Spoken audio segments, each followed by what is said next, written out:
Hello and welcome to this channel. Year 2020 के बाद से ऐसा लगता है जैसे दुनिया खतरनाक वायरसों के हमलों का एक केंद्र बन गई है। कोविड-19 वायरस के गंभीर हमलों की कई लहरों का सामना करने के बाद अभी दुनिया इससे कुछ उबरने का प्रयास कर रही है कि कई दूसरे और अनजान वायरसों के हमलों की आहट हमें सुनाई दे रही है, जैसा कि पिछले दिनों समाचारों से पता चलता है। इस बारे में सबसे पहले बात करते हैं चाइना से आ रही लेटेस्ट खबरों की। चाइना ने मंकी बी वायरस नाम के वायरल इन्फेक्शन से अपने यहाँ पर पहली मौत की रिपोर्ट दी है, जिसके अनुसार मार्च 2021 में 2 मरे हुए बंदरों के पोस्टमार्टम को करते समय पोस्टमार्टम करने वाले एक वेटरनरी डॉक्टर इस वायरस से इन्फेक्टेड हो गए थे और मई 2021 में उनकी डेथ भी हो गई।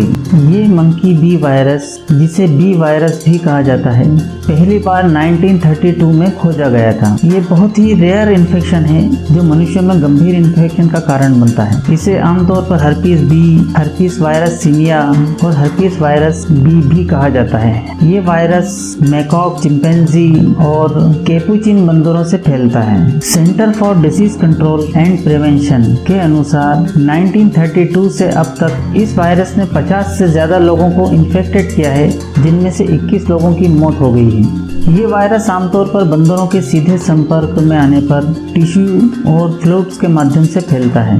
अगर किसी इन्फेक्टेड बंदर द्वारा काट लिया जाए तब भी यह संक्रमण हो सकता है और इस वायरस से इन्फेक्टेड किसी चीज या सतह से कट जाने पर भी ये इन्फेक्शन हो सकता है। अब ये वायरस वेटरनरी डॉक्टर्स, पशुओं की देखभाल करने वाले और लैब रिसर्चर के लिए एक खतरा बन गया है। इससे इन्फेक्टेड होने पर जो शुरुआती लक्षण दिखाई देते हैं वो हैं बुखार और ठंड लगना, सर दर्द, थकान और मांसपेशियों में दर्द। इसके अलावा न्यूरोलॉजिकल प्रॉब्लम्स जैसे याददाश्त की कमी, ब्रेन फॉग जैसे लक्षण भी दिखाई देते हैं।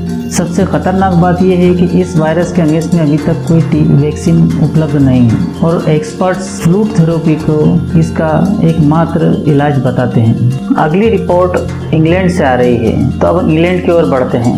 अब जबकि इंग्लैंड ने अभी कोरोना से रिकवरी शुरू ही की थी कि इस देश में डेल्टा वेरिएंट ने फैलना शुरू कर दिया, लेकिन इसके साथ एक गंभीर बात यह है कि डेल्टा वेरिएंट के साथ एक और वायरस नोरो वायरस ने भी फैलना शुरू कर दिया है। नोरो वायरस, जिसे विंटर वोमिटिंग बग भी कहा जाता है, इंसान की बॉडी को काफी कमजोर बना देता है। वैसे तो नोरो वायरस इंग्लैंड में सर्दियों में फैलता है, लेकिन इस जुलाई में इसने पिछले 5 साल के सारे रिकॉर्ड तोड़ दिए। पिछले 5 सालों की तुलना में यह 5 गुना ज्यादा देखने को मिल रहा है। नोरो वायरस संक्रमित व्यक्ति से दूसरे व्यक्ति में फैलता है। इसमें अचानक ही उल्टियां होने लगती हैं। इसके साथ तेज बुखार और पेट में दर्द होता है। इससे पीड़ित व्यक्ति के लक्षण डायरिया के समान होते हैं। इससे इन्फेक्टेड होने पर अगर 48 घंटे तक घर में क्वारंटीन रहा जाए तो इसके फैलने के चांस कम होते हैं। कोरोना की तरह ही इससे बचाव के लिए भी लगातार हाथ धोने की सलाह दी जा रही है। तो हमें आशा करना चाहिए कि इसका फैलाव जल्द ही रुक जाएगा। अगर इसका फैलाव घनी आबादी वाले देशों में हो गया तब इसके हमें घातक परिणाम देखने को भी मिल सकते हैं। आखिर में एक चर्चा हम भारत की खबर से करते हैं। नई दिल्ली एम्स ने 21 जुलाई 2021 को एवियन इन्फ्लुएंजा से देश में पहली मौत की पुष्टि की है। 2 जुलाई को हरियाणा के एक 12 साल के लड़के को न्यूमोनिया और ल्यूकेमिया की परेशानियों के साथ एम्स में भर्ती कराया गया था। उसकी 12 जुलाई को मौत हो जाती है। इलाज के दौरान ही कोविड-19 और इन्फ्लुएंजा की जांच की गई थी। तब उसमें कोविड-19 की रिपोर्ट तो नेगेटिव आई, लेकिन उसमें इन्फ्लुएंजा इन्फेक्शन पाया गया था। जब इस सैंपल को national virus science institute Pune भेजा गया तब वहां जांच होने पर H5N1 एवियन इन्फ्लुएंजा की पुष्टि हुई। डॉक्टर्स का कहना है कि एवियन इन्फ्लुएंजा मेनली बर्ड्स में होता है और बर्ड से मनुष्यों में इसका इन्फेक्शन बहुत ही रेयर है और मानव से मानव में तो इसके इन्फेक्शन का अब तक कोई प्रूफ नहीं मिला है। इसलिए इसमें अभी पैनिक जैसी तो कोई बात नहीं, लेकिन पोल्ट्री फार्म और उसके आसपास काम करने वाले लोगों को इसमें काफ़ी एहतियात बरतना होगा। साथ ही अगर आप पोल्ट्री प्रोडक्ट खाते हैं तो आपको उन्हें अच्छी तरीके से उबाल कर खाना होगा।